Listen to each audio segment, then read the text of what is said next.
Good day, everyone. I want to thank our sponsors for this week, Gila and Stern, as a schutfe a refuah shlema for Nissen Halevi Ben Tova, Hashem Yishmereh v'Chazkehu.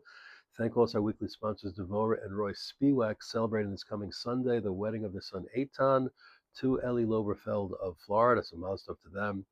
And thank our monthly sponsors, Chaya and Yofuld, Le'il Nishmat, their beloved son Hillel, Oliver Shom, Ben Yo Yaakov She Yichya. It's a summary day in the land of Israel. I want to share with you something I read the other day, sent to me by the esteemed former ambassador Yoram Ettinger of Israel.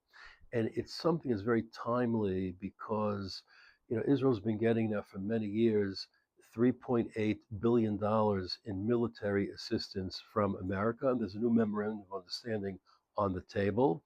And that $3.8 billion is a source of not a little acrimony amongst Jew haters in America, as if the U.S. is giving this money to Israel as a gift.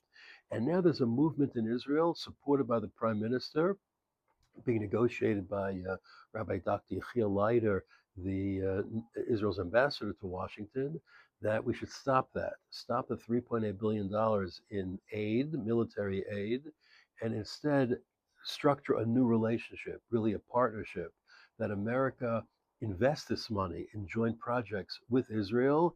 And that's it, because Baruch Hashem, we're a prosperous country.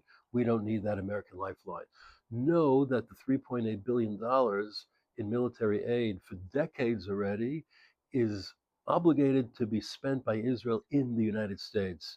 So, in effect, it's a subsidy to the American arms industry, and they will be the first to object to any change in that relationship.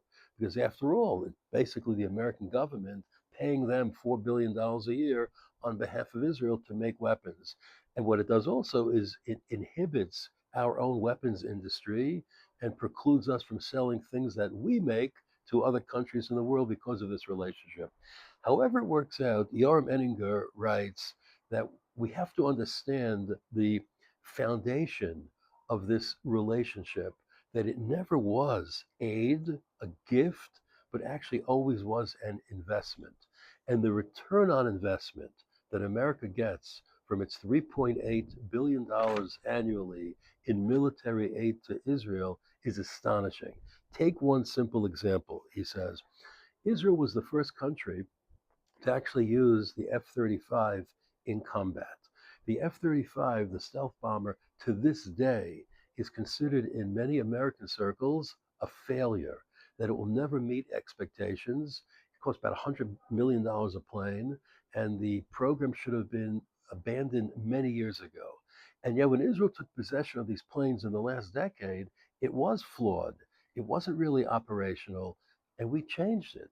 Together with Lockheed Martin, we overcame glitches in the operation, improved the avionics, and the F 35 proved itself in the raid on Iran last June.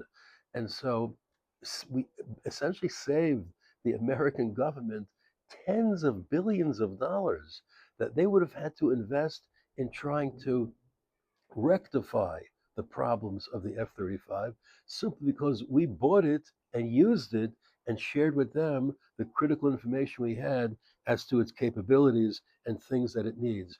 With that, with the improvements that Israel made, America was able to sell the F 35 and wants to do to Turkey now, God forbid, to multiple countries across the world with tens of billions of dollars of profit to the American government. So think, the $3.8 billion, let's say it was used to buy 300 to such planes. The return that America got from the $3.8 billion annually is probably closer to $100 billion. That's what Israel does. It's what he called a research and development bonanza. Not just the F 35, multiple American weapon systems are used here in Israel, and we know what works and doesn't work, and we share this information with the manufacturer. And they do not have to then invest money, billions of dollars, in research and development. We educate America on battle tactics. We share intelligence with America that is astonishing, that people are unaware of how American security across the world benefits from the information that Israel gives to it. Years ago, this is a little dated, but he quotes, George Keegan, who said in the 70s that America would need 5 CIAs to provide the information that Israel gives it annually.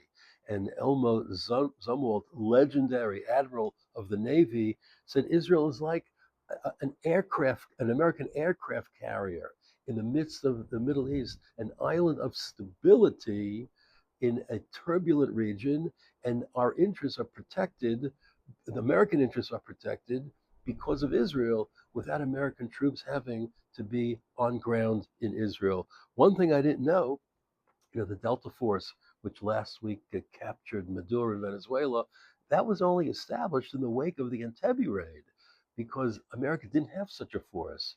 And it was the Delta Force that failed in the Iranian mission in 1980 to try to rescue American hostages. And that gave birth to the Navy SEALs and SEAL Team 6. And SEAL Team 6 captured bin Laden. All these things are outgrowths of what America saw Israel do, succeed, innovate, improve, and implement on the ground. Yeah, so many other things to speak about, but suffice to say, those American military thinkers and leaders who are not implacably opposed to Israel realize that on an annual basis, Israel provides to America tens of billions of dollars worth of intelligence and other knowledge, far exceeding the $3.8 billion in military aid. But I will tell you, I'm among those who say it's time to stop. Make a partnership. We benefit equally, and this way going forward, we'll stand on our own 2 feet.